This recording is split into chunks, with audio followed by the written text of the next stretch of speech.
Esta es la traducción al castellano de la lista de reproducción titulada Cuando los supervivientes de la Atlántida y la Hiperbórea despierten, por Sylvie Ivanova de megaliths.org y el canal New Earth de YouTube.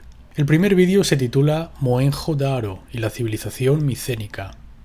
En primer lugar quisiera compartir con ustedes el maravilloso canal de YouTube llamado Max Igan en español.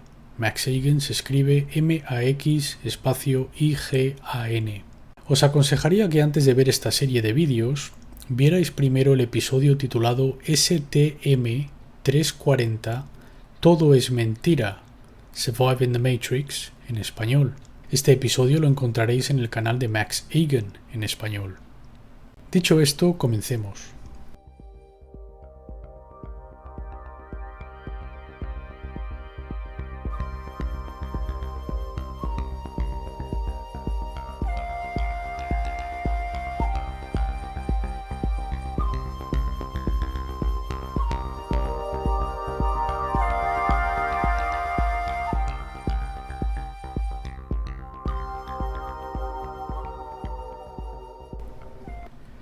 ¿Quién inventó la mayoría de lo que hoy tendemos a llamar civilización?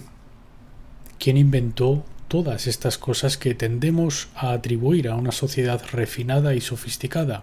Todos conocen la respuesta. Los romanos construyeron edificios magníficos y también obras maestras de ingeniería. Todos aquellos acueductos de agua tenían agua caliente en sus lujosas villas. El trazado de su metrópolis a veces superaba incluso al moderno nuestro, debido a su precisa planificación de antemano. Esta es la impresión sobre los romanos creada por los libros de texto de historia y los documentales de televisión. Pero, aunque millones o incluso billones de personas crean cierta historia, esto, por sí mismo, no es prueba de que esta historia sea verdad. Así que echemos un vistazo a las evidencias arqueológicas reales disponibles y decidamos juntos si hay motivos para creer esta historia o no. En primer lugar, la arquitectura. Las personas que se consideran a sí mismas académicos respetables definen el estilo de arquitectura romana como estilo griego antiguo simplificado, pues hacer una copia en bruto de la casa de tu vecino apenas puede ser clasificado como algo innovador, sin mencionar lo cuestionable que es el término antigua cultura griega en sí mismo, tomando en consideración que tenemos un número mayor y mucho más impresionante de así llamadas antiguas ruinas griegas fuera de Grecia. Pero lo que encuentro más interesante es que aquellos mismos así llamados académicos también dicen que la antigua civilización griega apareció de las cenizas, resurgió de las cenizas, de otras culturas, como por ejemplo la micénica. Ahora, en las excavaciones arqueológicas reales en los sitios micénicos, no solo encontraron suministro completo de agua y sistemas de alcantarillado, sino que además tenían agua caliente incluso en el segundo piso de sus edificios. Así que, después de todo, no fue todo un producto del genio romano, como el History Channel está tratando de asegurarnos que fue. Todo ya estaba allí, en una cultura que, según ese mismo History Channel, llegó a su colapso final unos 1000 años, como mínimo, antes de que los romanos incluso apareciesen en el escenario histórico. Y luego clasifican Micenas como una civilización de la Edad de Bronce. ¿La Edad de Bronce? Entonces, ¿cómo se explican las marcas de herramientas de máquina, las marcas de herramientas de alta tecnología en la Puerta del León, su símbolo principal? Marcas de herramientas similares se encuentran por todo el complejo de Micenas, y todas aquellas herramientas de la Edad de Bronce que vemos en los museos en gran abundancia no son capaces de producir nada remotamente similar a esto.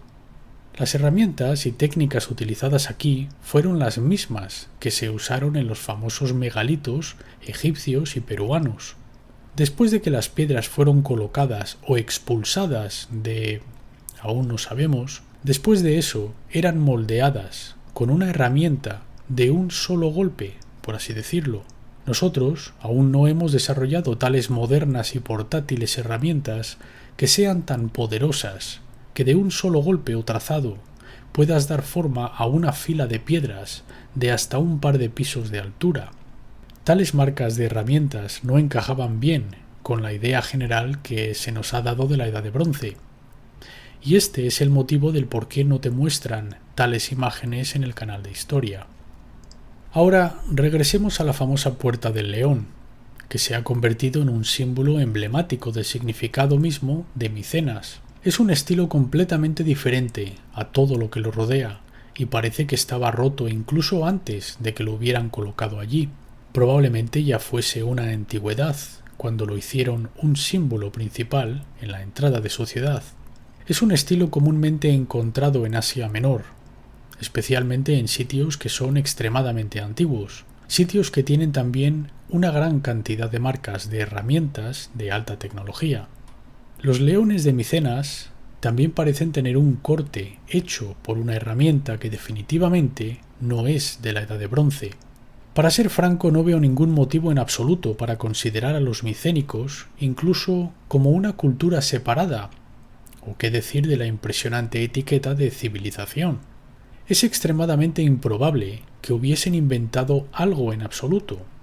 Después de todo, aquí vemos una degradación en términos de técnicas y herramientas comparadas con los megalitos más antiguos, de donde tomaron sus figuras de leones.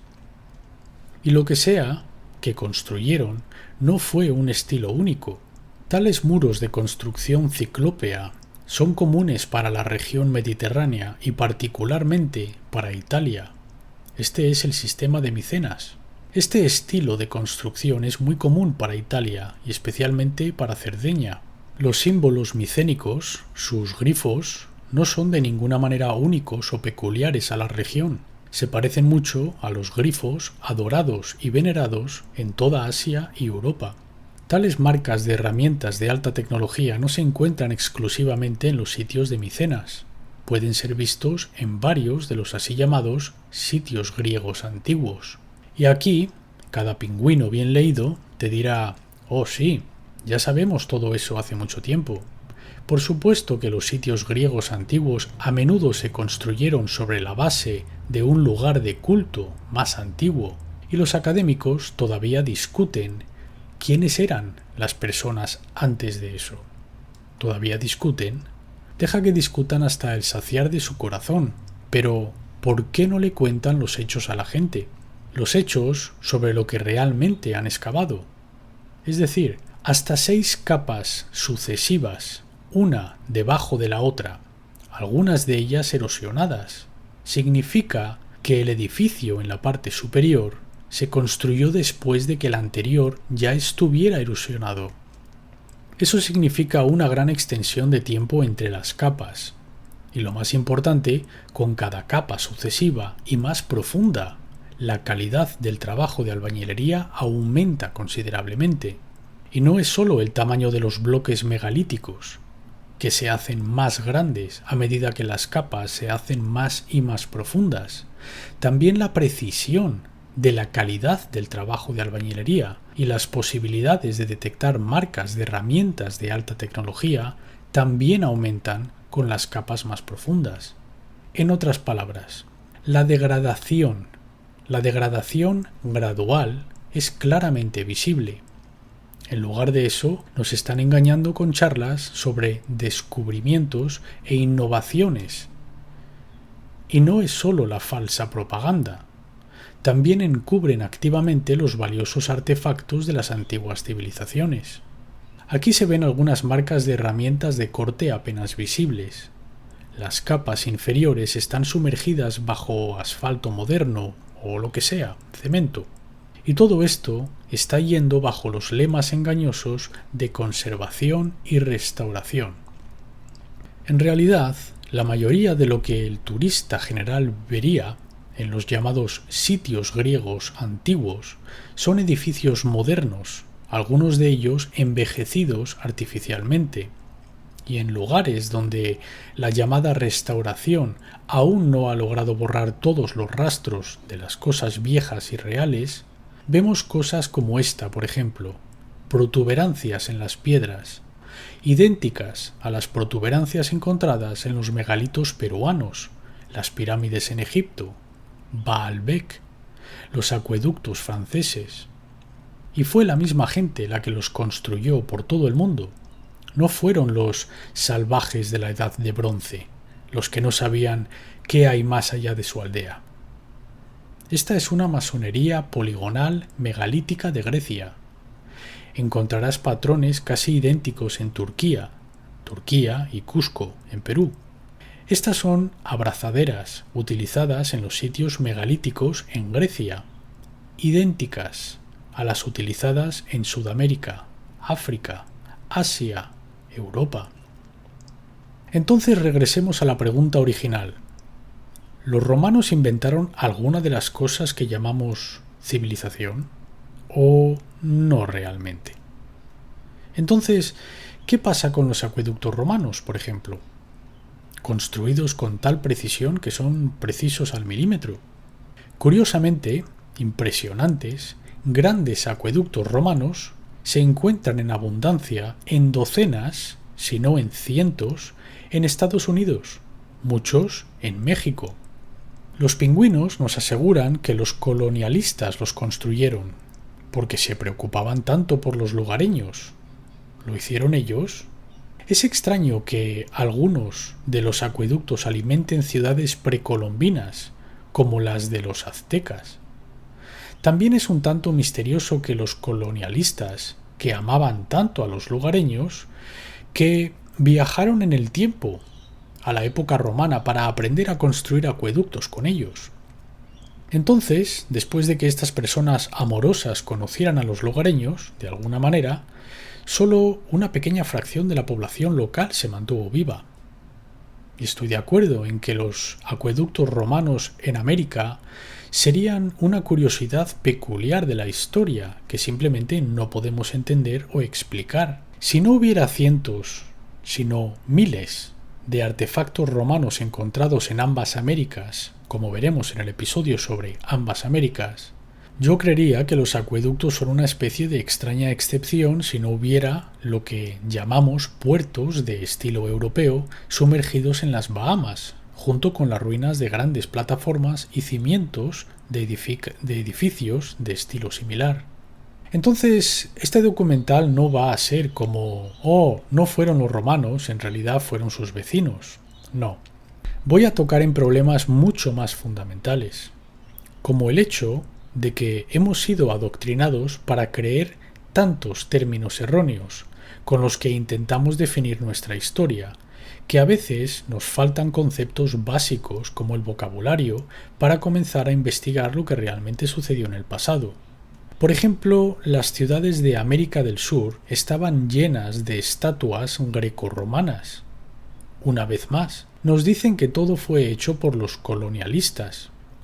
¿Qué colonialistas? ¿Los que quemaban a personas vivas para hacerlas cristianas? ¿Los que dedicaron su vida a luchar contra el paganismo?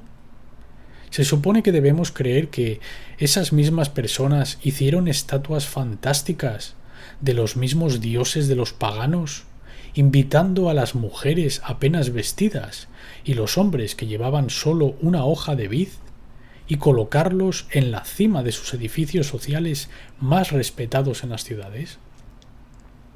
Entonces, regresando a los romanos, así es como los medios de comunicación confirman la historia fraudulenta, ya enseñada en la escuela. Te muestran como estos mosaicos con chicas en bikini y te dicen, ¿ves? Eran tan avanzados que incluso tenían bikini en aquel entonces, inventaron el bikini. Y la gente ve eso en la televisión y dice, sí, tío, debe ser cierto. ¿No ves el viejo mosaico con el bikini? Sin considerar que en ninguna parte de este mosaico está escrito que estos fuesen los primeros prototipos de bikinis. Es absolutamente posible que las chicas llevaran bikini incluso antes de eso. Simplemente no tenemos imágenes más antiguas que esto. Ya que los romanos no inventaron ni sus propias togas romanas, ¿por qué deberíamos pensar que inventaron incluso su ropa interior romana? Estas son imágenes tracidas de personas que usan esas mismas togas, y estas eran culturas que precedieron a los romanos. Y estas son tus togas romanas que muchas millones de mujeres usan hoy en día en Asia. Y aunque los trajes de los tracios y las llamadas togas romanas y los sarís de la India son absolutamente idénticos, la gente ni siquiera lo nota. Están tan acostumbrados a simplemente tomar las etiquetas históricas o académicas oficiales como algún tipo de ciencia que ni siquiera se molestan en cuestionar.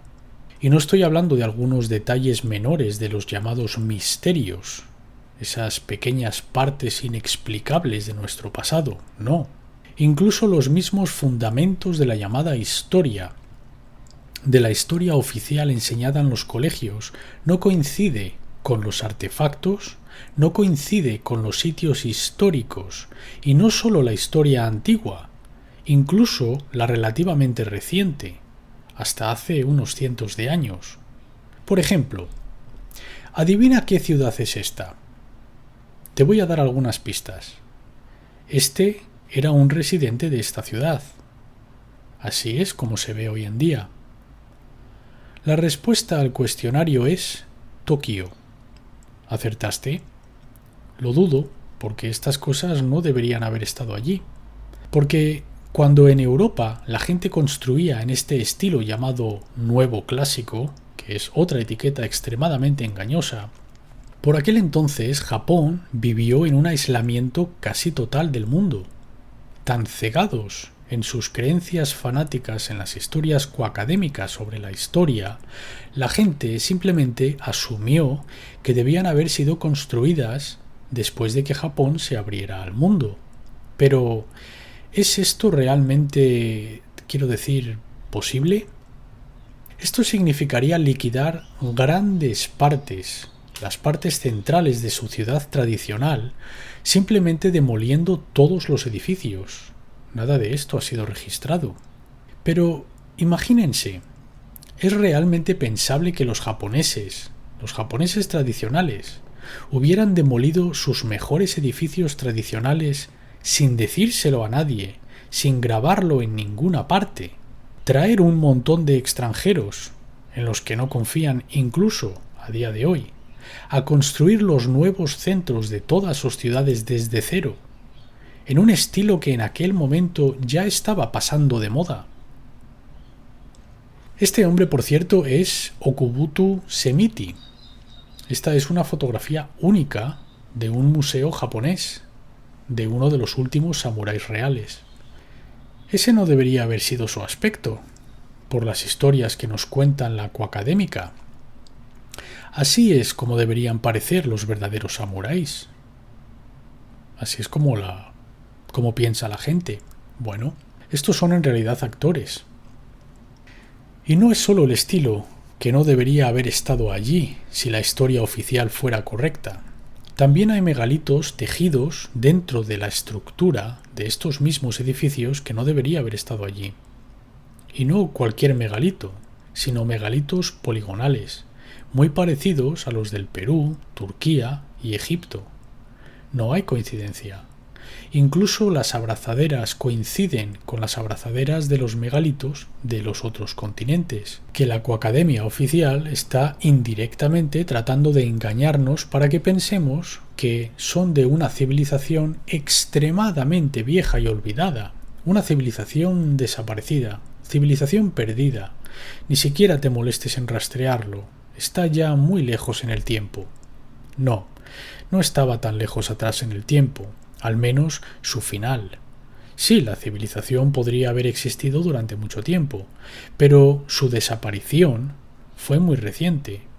Y ahora ha llegado el momento de darse cuenta de que alguien ha estado manipulando seriamente nuestra historia. Y si realmente queremos saber cómo eran realmente las cosas, tendremos que empezar a recuperar la verdadera historia casi desde cero. Entonces, ya que no tuvimos ninguna suerte con los romanos en términos de encontrar alguna prueba real, que de hecho colocasen los cimientos de lo que llamamos civilización, probemos con alguna otra famosa civilización antigua.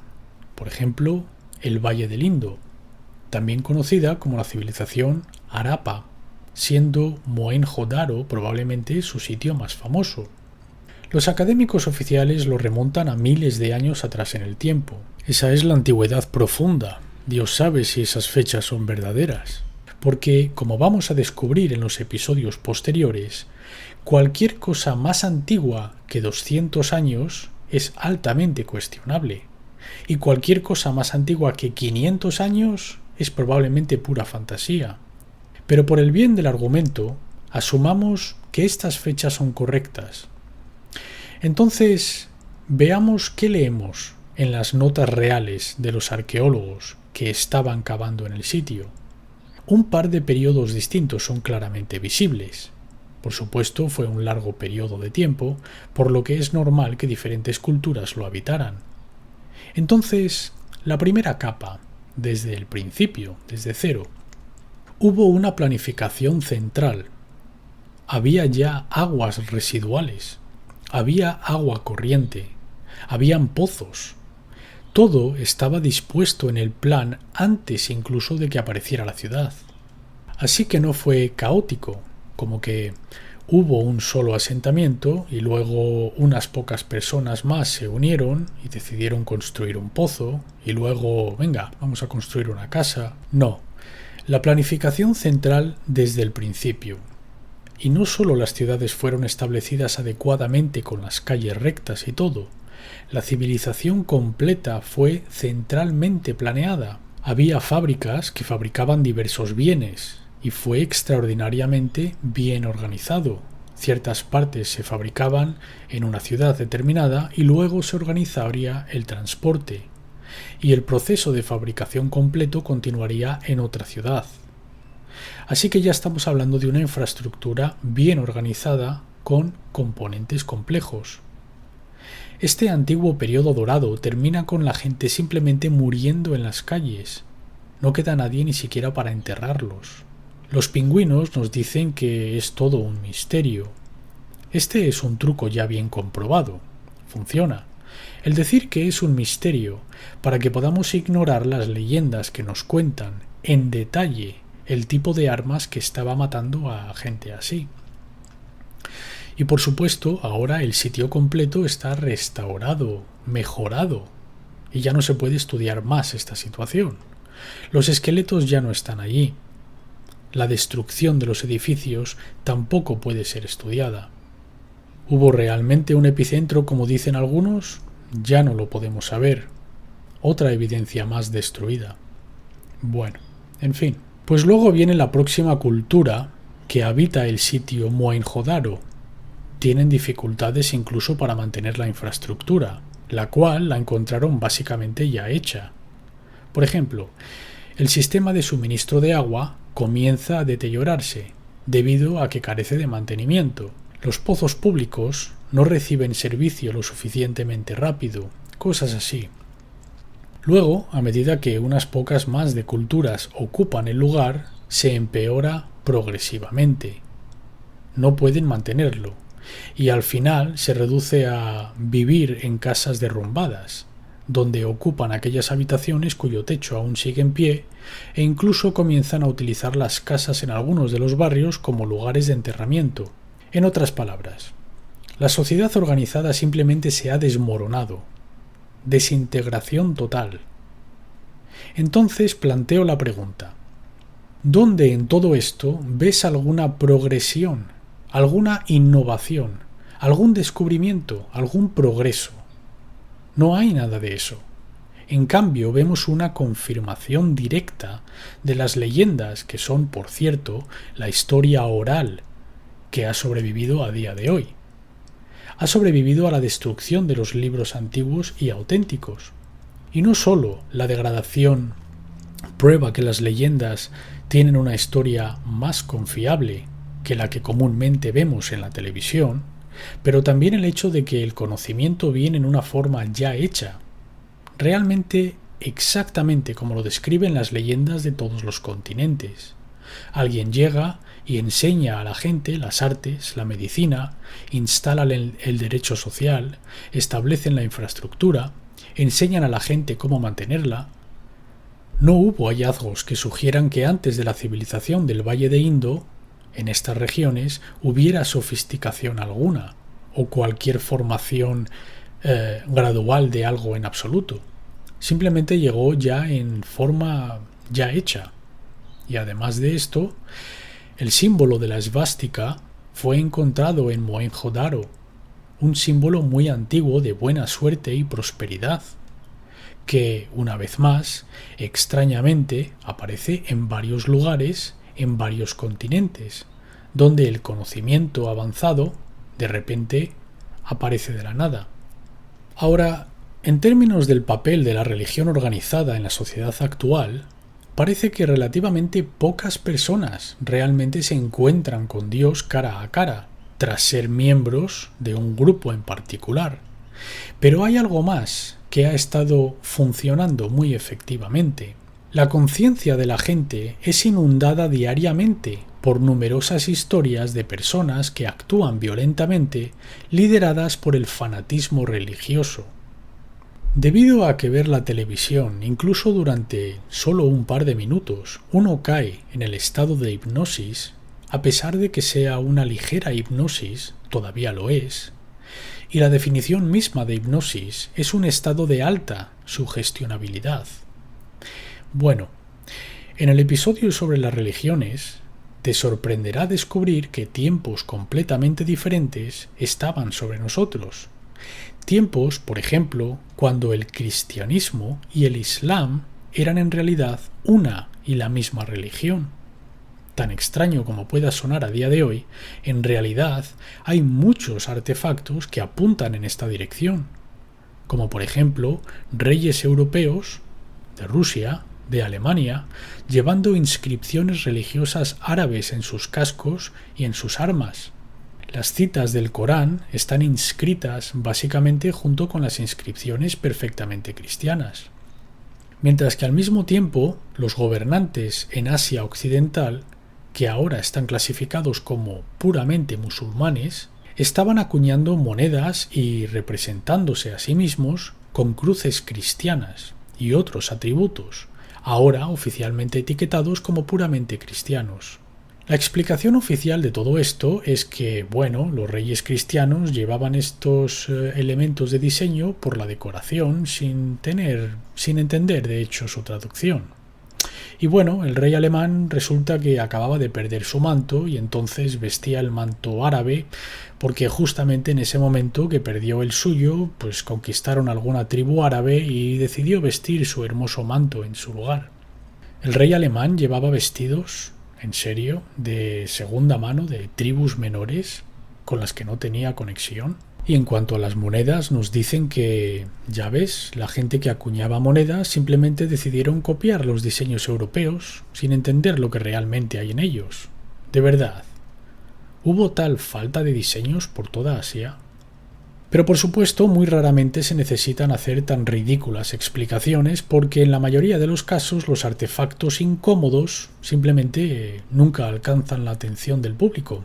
E incluso cuando la gente se da cuenta y piensa esto no encaja, esto no suena bien, ni siquiera saben qué hacer con ello, porque están controlados por el televisor para clasificarlo como una especie de extraño misterio, aquella misteriosa parte de nuestro pasado que no podemos llegar a entender. Y otro truco muy inteligente es siempre presentar y estudiar la historia de forma fragmentada.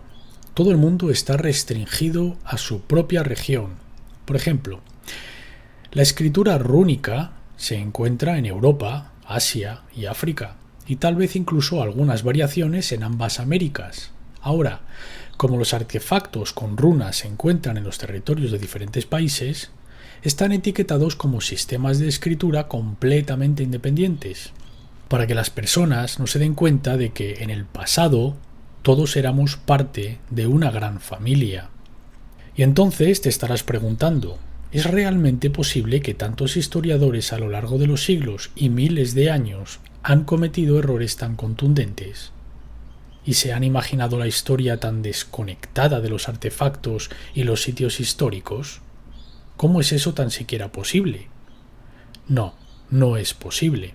Pero la línea de tiempo que tu profesor de historia te contó en la escuela es en realidad una ficción mezclada con medias verdades, y todo aquello se cocinó principalmente durante el tiempo de la Reforma, cuando la historia, como tal, se transformó de una ciencia sobre estudio del pasado a un método de modificación de la consciencia de las masas, haciéndolos identificar con lo que realmente no son.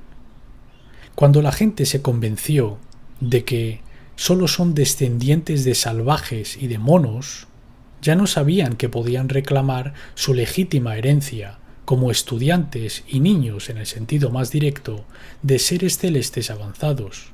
Después de que la mayoría de las crónicas históricas genuinas fueron quemadas durante la Reforma, a menudo arrojadas en los incendios junto con sus autores, entonces se compiló la nueva historia ficticia. Fue hecho principalmente por dos personas, Joseph Scaliger y Dionysius Petavius. La mayor parte de lo que hoy se llama historia se basa exclusivamente en el trabajo de estas dos personas. Hay afirmaciones y especulaciones de que sus obras se basaron en crónicas antiguas, de hecho, pero ninguna de estas crónicas ha sobrevivido hasta ahora. Básicamente, todo lo que podemos hacer es esperar que haya algo de verdad en ello. Y en cuanto a las antiguas obras romanas y antiguas griegas que se citan y tomadas como incuestionables, dignas de confianza y la verdad absoluta, bueno, no tenemos el original ni tan solo el de uno de ellos, pero tenemos copias.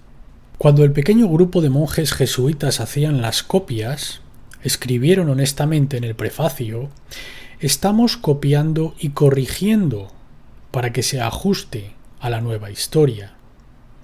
Y después de que todas y cada una de las copias estuvieron listas, un desafortunado incendio estalló en la biblioteca donde se quemarían solo los originales, pero las copias recién hechas que estaban en el siguiente estante siempre sobrevivieron a los incendios. ¡Qué extraña coincidencia! Si tuvieras que discutir este tema con un coacadémico moderno, te dirá que Scaliger y Petavius simplemente no tuvieron el tiempo y los recursos para proporcionar una prueba sólida para la línea de tiempo histórica que sugirieron, pero que de alguna manera u otra deben haber estado usando algunas fuentes antiguas correctas, porque su línea de tiempo ha sido demostrada de manera concluyente que es correcta por los métodos modernos de datación avanzada, como la datación de radiocarbono y la dendrocronología y otras. Bueno, esa es una explicación elegante y es por eso por lo que el próximo episodio será exclusivamente sobre esos métodos de datación.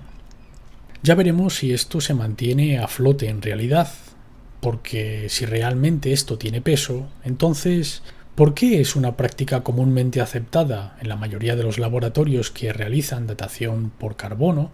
Por ejemplo, hoy en día, requerir junto con cada muestra presentada una muestra sugiriendo el periodo histórico al que debe pertenecer la muestra dada. Y la fecha sugerida siempre es correcta, ¿no es fabuloso?